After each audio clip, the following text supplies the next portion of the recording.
Понякога най-доброто бягство е навътре в природата. Без телефони, без шум, само гора, река и планински въздух. Днес ще ви откараме на едно малко, но вълнуващо приключение.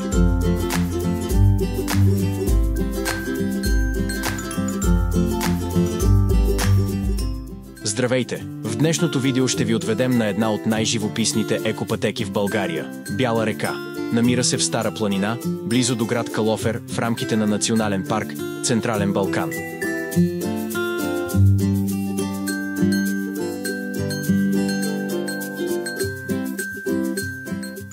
Маршрутът е лек, добре маркиран и подходящ дори за начинаещи туристи и семейства с деца.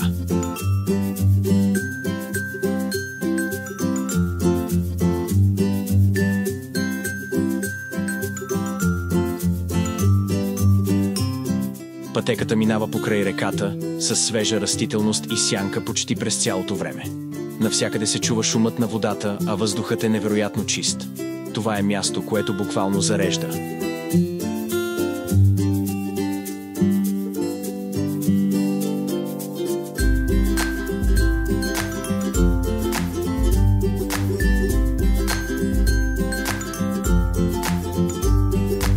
По пътеката ще преминете през няколко малки дървени моста, които правят маршрута още по-интересен. Има и скални участъци, които разкриват панорамни гледки към планината. Цялата разходка отнема около час и половина в едната посока, с спирания за снимки и почивка.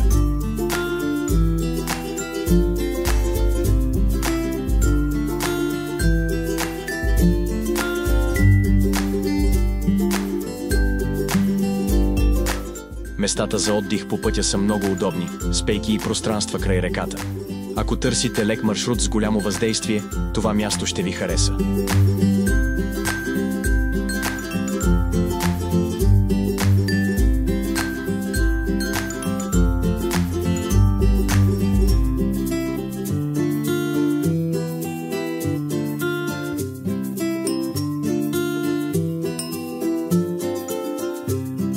Бяла река не е просто екопътека, тя е преживяване. Подходяща е за всяка възраст и всяко настроение.